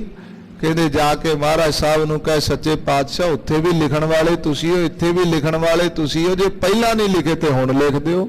ਆਖੋ ਸਤਨਾਮ ਸ਼੍ਰੀ ਵਾਹਿਗੁਰੂ। ਤੇ ਖਾਲਸਾ ਜੀ ਉਸੇ ਵੇਲੇ ਕਲਮ ਦੁਆਤ ਲੈ ਕਰਕੇ ਨਾਲ ਆਪਣੇ ਕਾਗਜ਼ ਲੈ ਕਰਕੇ ਸੱਚੇ ਪਾਤਸ਼ਾਹ ਦੇ ਚਰਨਾਂ ਵਿੱਚ ਜਾ ਪਹੁੰਚੀ। ਇਸ ਗਰੀਬ ਨਵਾਜ ਪਾਤਸ਼ਾਹ ਘੋੜੇ ਤੇ ਸਵਾਰ ਨੇ ਤੇ ਜਾ ਕੇ ਮਹਾਰਾਜ ਦੇ ਚਰਨ ਫੜ ਲਏ। ਮਹਾਰਾਜ ਕਹਿੰਦੇ ਕੀ ਗੱਲ ਮਾਈ ਹੁਣ ਕਿਉਂ ਆ ਗਈ ਆ? ਕਹਿਣ ਲੱਗੀ ਮਹਾਰਾਜ ਤੁਸੀਂ ਤੇ ਕਿਹਾ ਸੀ ਤੇਰੇ ਕਰਮਾਂ ਵਿੱਚ ਲਿਖਿਆ ਨਹੀਂ, ਅਸੀਂ ਦੇ ਨਹੀਂ ਸਕਦੇ। ਮਹਾਰਾਜ ਕਹਿੰਦੇ ਬਿਲਕੁਲ ਨਹੀਂ ਮਿਲ ਸਕਦਾ। ਕਹਿੰਦੇ ਮਹਾਰਾਜ ਉੱਥੇ ਵੀ ਤੇ ਕਰਮ ਤੁਸੀਂ ਹੀ ਲਿਖੇ ਸੀ ਤੇ ਇੱਥੇ ਵੀ ਤੁਸੀਂ ਲਿਖਣੇ ਆ, ਜੇ ਪਹਿਲਾਂ ਨਹੀਂ ਲਿਖੇ ਤੇ ਹੁਣ ਲਿਖ ਦਿਓ। ਫਿਰ ਜਦੋਂ ਗੁਰੂ ਸਾਹਿਬ ਲਿਖਣ ਤੇ ਆਏ, ਲਿਖਣਾ ਤੇ ਇੱਕ ਸੀ ਖਾਲਸਾ ਜੀ, ਘੋੜੇ ਦੇ ਪੌੜ ਹਿੱਲਣ ਦੇ ਨਾਲ 7 ਲਿਖਿਆ ਗਿਆ। ਫਿਰ ਮਹਾਰਾਜ ਕਹਿੰਦੇ ਹੁਣ 7 ਹੀ ਮਿਲਣਗੇ। ਆਖੋ ਸਤਨਾਮ। ਸਤਿ ਸ਼੍ਰੀ ਅਕਾਲ। ਕਿੰਨਾ ਕਹਿ ਸਕਦੇ ਆ ਕਿ ਗੁਰਸਿੱਖਾਂ ਨੂੰ ਭਾਈ ਸੰਸਕਾਰ ਤੰਦ ਕਰਨਗੇ ਪਿਛਲੇ?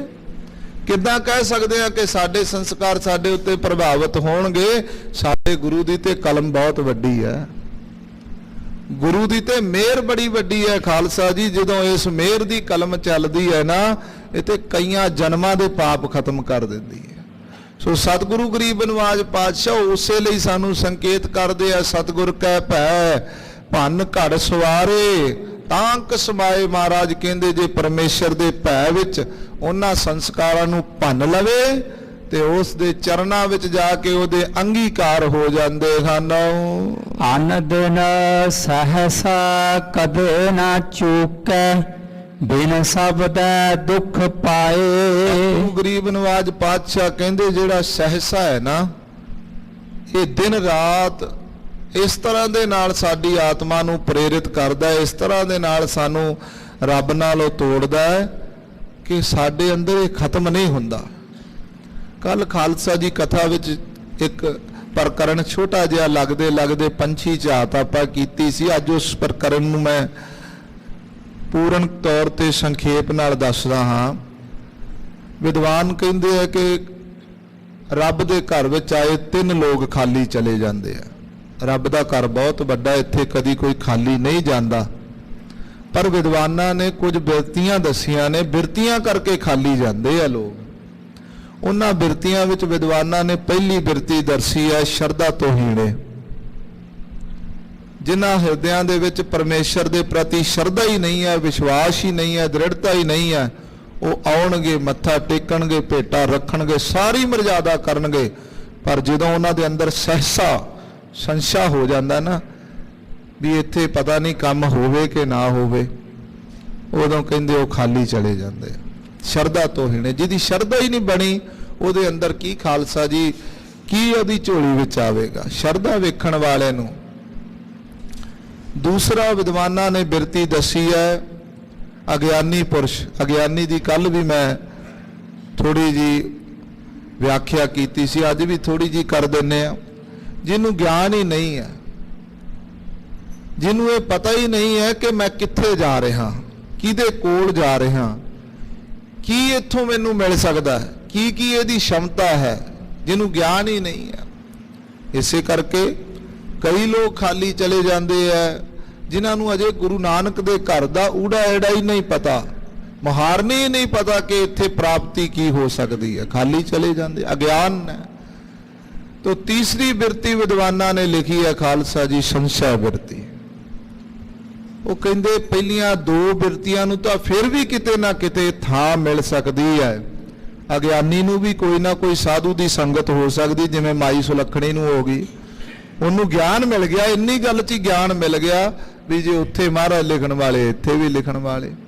शरदा तो हीणे की भी शरदा वज जाती है। बड़े बड़े खालसा जी निंदक देखे है, पर गुरु नानक बख्शिश कर देंदे आ, कोई कर्म आ जाता, शरदा वज जाती है।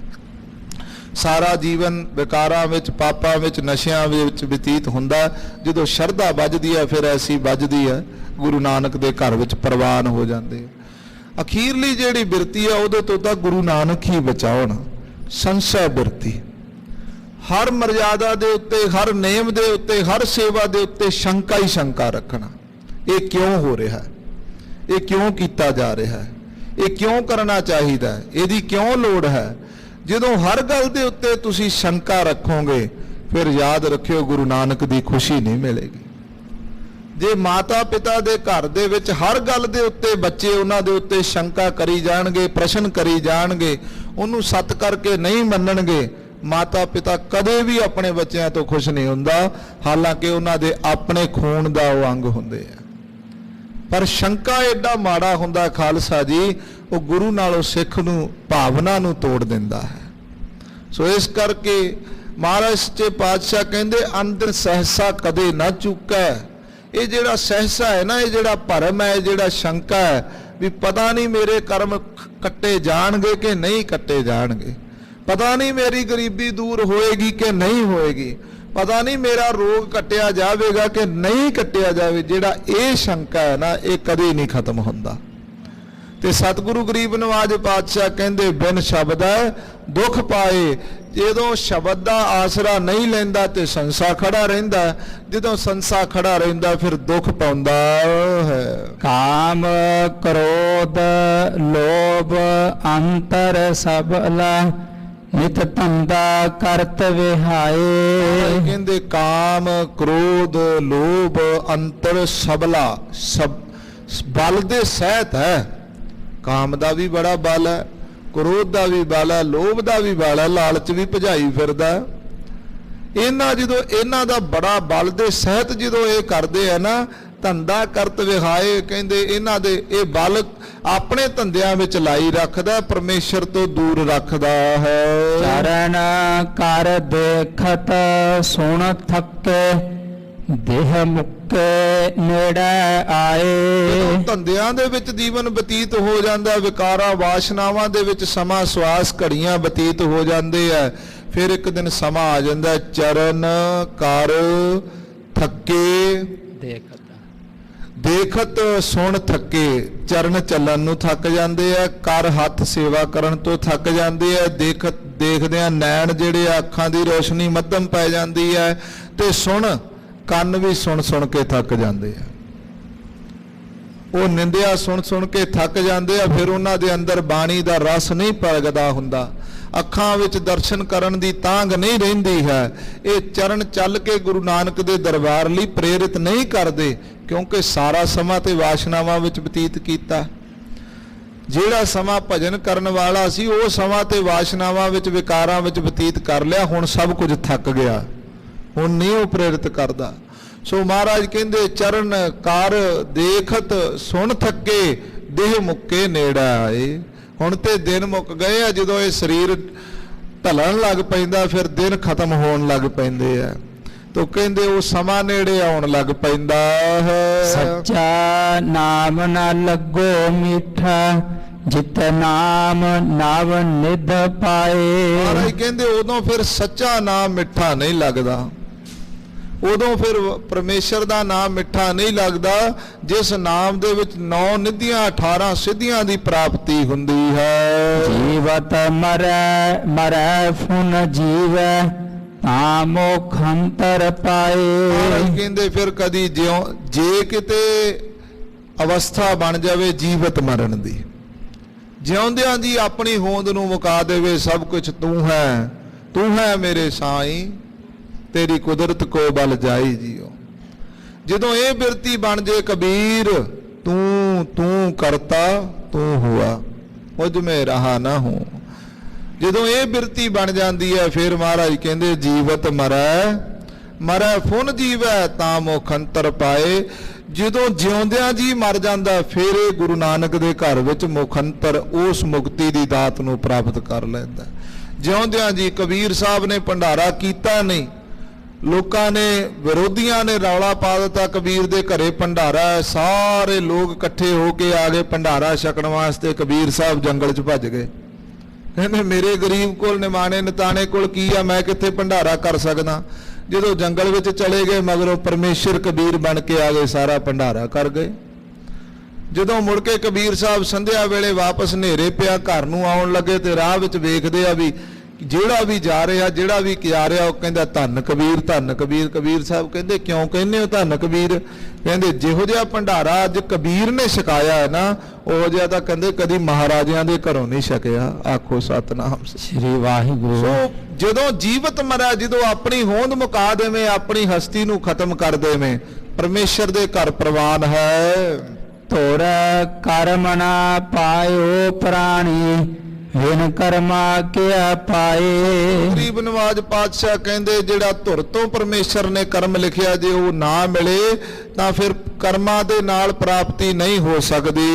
ਗੁਰ ਕਾ ਸ਼ਬਦ ਸੰਭਾਲ ਤੂੰ ਮੂੜੇ, ਗਤ ਮਤ ਸ਼ਬਦ ਪਾਏ। ਪਾਤਸ਼ਾਹ ਕਹਿੰਦੇ ਆ ਮੂਰਖ ਮਨੁੱਖਾ ਗੁਰੂ ਕਾ ਸ਼ਬਦ ਸੰਭਾਲ, ਗੁਰੂ ਕੇ ਸ਼ਬਦ ਨਾਲ ਪ੍ਰੀਤ ਜੋੜ, ਤੇਰੀ ਗਤ ਤੇ ਮੁਕਤੀ ਉਸ ਸ਼ਬਦ ਰਾਹੀਂ ਹੋਵੇਗੀ। ਨਾਨਕ ਸਤਿਗੁਰ ਤਦ ਹੀ ਪਾਏ, ਜਾਂ ਵਿੱਚ ਹੋ ਆਪ ਗਵਾਏ। ਪਾਤਸ਼ਾਹ ਕਹਿੰਦੇ ਭਾਈ ਉਸ ਪਰਮੇਸ਼ਰ ਨੂੰ ਤਾਂ ਹੀ ਪਾ ਸਕਦਾ ਜੇ ਆਪਣੀ ਹੋਂਦ ਨੂੰ ਆਪਣੇ ਅੰਦਰੋਂ ਮੁਕਾ ਦੇਵੇਂ, ਹਉਮੈ ਨੂੰ ਖਤਮ ਕਰ ਦੇਵੇਂ। ਪੌੜੀ ਜਿਸ ਦਾ ਚਿਤ ਵਸਿਆ ਮੇਰਾ ਸੁਆਮੀ, ਤਿਸਨੋ ਕਿਉ ਅੰਦਸਾ ਕਿਸੇ ਗੱਲੇ ਦਾ ਲੋੜੀਐ। ਗਰੀਬ ਨਵਾਜ ਪਾਤਸ਼ਾਹ ਹੁਣ ਪਰਮੇਸ਼ਰ ਦੀ ਵਡਿਆਈ ਦੱਸਦੇ ਆ, ਕਹਿੰਦੇ ਜਿਹਦੇ ਹਿਰਦੇ ਵਿੱਚ ਮੇਰਾ ਸੁਆਮੀ ਅਕਾਲ ਪੁਰਖ ਵਸਦਾ ਹੁੰਦਾ ਹੈ ਉਹਨੂੰ ਫਿਰ ਕਿਸੇ ਤਰ੍ਹਾਂ ਵੀ ਕਿਸੇ ਚੀਜ਼ ਦਾ ਅੰਦੇਸ਼ਾ ਨਹੀਂ ਰਹਿੰਦਾ, ਘਾਟ ਨਹੀਂ ਰਹਿੰਦੀ ਹੈ। ਹਰ ਸੁਖ ਦਾਤਾ ਸਭਨਾ ਗੱਲਾਂ ਕਾ, ਤਿਸਨੋ ਧਿਆਏ ਦਿਆਂ ਕਿਵ ਨਿਮਖ ਕੜੂ ਮੂੰਹ ਮੋੜੀਐ। ਮਹਾਰਾਜ ਕਹਿੰਦੇ ਉਹ ਪਰਮੇਸ਼ਰ ਜੋ ਸੁਖ ਦਾਤਾ ਹੈ, ਸਾਰੀਆਂ ਗੱਲਾਂ ਕਰਕੇ, ਸਾਰੇ ਗੁਣਾ ਕਰਕੇ, ਸਾਰੀਆਂ ਦਾਤਾਂ ਕਰਕੇ ਉਹ ਸਮਰੱਥ ਸਤਿਗੁਰੂ ਹੈ। ਇਸ ਲਈ ਉਸ ਪਰਮੇਸ਼ਰ ਨੂੰ ਧਿਆਉਣ ਲਈ ਇੱਕ ਘੜੀ ਵੀ ਲੇਟ ਨਹੀਂ ਹੋਣਾ ਚਾਹੀਦਾ, ਦੇਰੀ ਨਹੀਂ ਕਰਨੀ ਚਾਹੀਦੀ। ਜਿਨ ਹਰਿ ਧਿਆਇਆ ਤਿਸਨੋ ਸਰਬ ਕਲਿਆਣ ਹੋਏ, ਨਿਤ ਸੰਤ ਜਨਾ ਕੀ ਸੰਗਤ, ਜਾਏ ਬਹੀਐ ਮੋਹ ਜੋੜੀਐ। ਮਹਾਰਾਜ ਕਹਿੰਦੇ ਜਿਹੜੇ ਭਾਈ ਪਰਮੇਸ਼ਰ ਨੂੰ ਧਿਆਉਂਦੇ ਹਨ ਉਹਨਾਂ ਨੂੰ ਕਿਸੇ ਗੱਲ ਦੀ ਕੋਈ ਕਮੀ ਨਹੀਂ ਰਹਿੰਦੀ ਹੈ। ਇਸ ਕਰਕੇ ਪਰਮੇਸ਼ਰ ਦੇ ਚਰਨਾਂ ਵਿੱਚ ਸਾਰੇ ਕਲਿਆਣ ਮਿਲਦੇ ਆ, ਸਾਰੀਆਂ ਖੁਸ਼ੀਆਂ ਮਿਲਦੀਆਂ ਹਨ। ਇਸ ਕਰਕੇ ਜਿਹੜੇ ਉਸ ਦੀ ਸੰਗਤ ਕਰਨ ਵਾਲੇ ਸੰਤ ਮਹਾਂਪੁਰਸ਼ ਨੇ ਉਹਨਾਂ ਦੀ ਸੰਗਤ ਵਿੱਚ ਨਿਤ ਜਾ ਕਰਕੇ ਦਰਸ਼ਨ ਦੀਦਾਰ ਪਰਮੇਸ਼ਰ ਦੇ ਗੁਣ ਗਾਉਣੇ ਚਾਹੀਦੇ ਨੇ। ਸਭ ਦੁੱਖ ਭੁੱਖ ਰੋਗ ਗਏ ਹਰ ਸੇਵਕ ਕੇ, ਸਭ ਜਨ ਕੇ ਬੰਧਨ ਤੋੜੀਐ। ਕਹਿੰਦੇ ਜਿਹੜਾ ਪਰਮੇਸ਼ਰ ਦਾ ਹਰੀ ਦਾ ਸੇਵਕ ਹੈ ਉਹਦੇ ਸਾਰੇ ਦੁੱਖ, ਉਹਦੀਆਂ ਸਾਰੀਆਂ ਭੁੱਖਾਂ, ਉਹਦੇ ਸਾਰੇ ਰੋਗ ਪਰਮੇਸ਼ਰ ਕੱਟ ਦਿੰਦੇ ਹਨ ਤੇ ਉਸ ਦੇ ਸਾਰੇ ਬੰਧਨ ਵੀ ਤੋੜ ਦਿੰਦੇ ਆ, ਜਨਮ ਵੀ ਸਫਲ ਕਰਦੇ ਹਨ। ਹਰ ਕਿਰਪਾ ਤੇ ਹੋਆ ਹਰ ਭਗਤ, ਹਰ ਭਗਤ ਜਨਾ ਕੈ ਮੋਹ ਡਿਠੈ, ਜਗਤ ਤਰਿਆ ਸਭ ਲੋੜੀਐ। ਗੁਰੂ ਗਰੀਬ ਨਵਾਜ ਪਾਤਸ਼ਾਹ ਕਹਿੰਦੇ ਹਰ ਕਿਰਪਾ ਤੇ ਹੋਆ ਹਰ ਭਗਤ, ਪਰਮੇਸ਼ਰ ਆਪ ਕਿਰਪਾ ਕਰਦੇ ਆ ਤੇ ਉਹਦੀ ਭਗਤੀ ਵਿੱਚ ਆਪ ਜੋੜਦੇ ਆ। ਹਰ ਭਗਤ ਜਨਾ ਕੈ ਡਿਠੈ, ਜਗਤ ਤਰਿਆ ਸਭ ਲੋੜੀਐ। ਮਹਾਰਾਜ ਕਹਿੰਦੇ ਜਦੋਂ ਉਹਨਾਂ ਭਗਤਾਂ ਦੀ ਸੰਗਤ ਵਿੱਚ ਜਾ ਕੇ ਬੈਠਦੇ ਆ ਫਿਰ ਆਪ ਤਰੈ ਸਗਲੇ ਕੁਲ ਤਾਰੈ, ਹਰ ਦਰਗਹਿ ਪਤ ਸਿਉ ਜਾਇਦਾ, ਉਹ ਆਪ ਵੀ ਤਰਦੇ ਨੇ ਤੇ ਸਾਰੇ ਸੰਸਾਰ ਨੂੰ ਤਾਰਨ ਦੀ ਸਮਰੱਥਾ ਵੀ ਰੱਖਦੇ ਹਨ ਜੋ ਪਰਮੇਸ਼ਰ ਦੇ ਪਿਆਰੇ ਭਗਤ ਹੁੰਦੇ ਹਨ। ਸੋ ਗੁਰੂ ਖਾਲਸਾ ਜੀ, ਅਸੀਂ ਅੱਜ ਦੇ ਪਾਵਨ ਗੁਰਵਾਕ ਦੀ ਵਿਚਾਰ ਮਹਾਰਾਜ ਸਾਹਿਬ ਜੀ ਦੀ ਪਾਵਨ ਹਜ਼ੂਰੀ ਵਿੱਚ ਵਿਚਾਰ ਕਰਦੇ ਹਾਂ। ਬੇਅੰਤ ਪ੍ਰਕਾਰ ਦੀਆਂ ਭੁੱਲਾਂ ਗਲਤੀਆਂ ਤਰੁੱਟੀਆਂ ਰਹਿ ਗਈਆਂ ਹਨ, ਅਣਜਾਣ ਜਾਣਦਿਆਂ ਹੋਇਆਂ ਖਿਮਾ ਕਰਨੀ। ਸਤਿਗੁਰੂ ਗਰੀਬ ਨਵਾਜ ਪਾਤਸ਼ਾਹ ਜੀ ਦੇ ਪਾਵਨ ਦਰਬਾਰਾਂ ਅੰਦਰ ਹਾਜ਼ਰੀ ਭਰਦਿਆਂ, ਸਤਿਗੁਰੂ ਗਰੀਬ ਨਵਾਜ ਪਾਤਸ਼ਾਹ ਜੀ ਦੀ ਪਾਵਨ ਹਜ਼ੂਰੀ ਵਿੱਚ ਹਾਜ਼ਰੀ ਭਰਦਿਆਂ ਭੁੱਲਾਂ ਨੂੰ ਖਿਮਾ ਕਰਨੀ ਸਮੇਂ ਦੀ ਸਮਾਪਤੀ ਹੈ। ਸਮੁੱਚੇ ਪ੍ਰਬੰਧ ਦਾ ਸਤਿਕਾਰਯੋਗ ਸਿੰਘ ਸਾਹਿਬ ਜੀਆਂ ਦਾ ਅਥਾਹ ਧੰਨਵਾਦ। ਕੋਟ ਕੋਟ ਧੰਨਵਾਦ ਸਤਿਗੁਰੂ ਸਾਹਿਬ ਜੀ ਦਾ। ਭੁੱਲਾਂ ਚੁੱਕਾਂ ਨੂੰ ਖਿਮਾ ਕਰੋ, ਗੱਜ ਕੇ ਫਤਿਹ ਬੁਲਾਓ। ਵਾਹਿਗੁਰੂ ਜੀ ਕਾ ਖਾਲਸਾ, ਵਾਹਿਗੁਰੂ ਜੀ ਕੀ ਫਤਿਹ।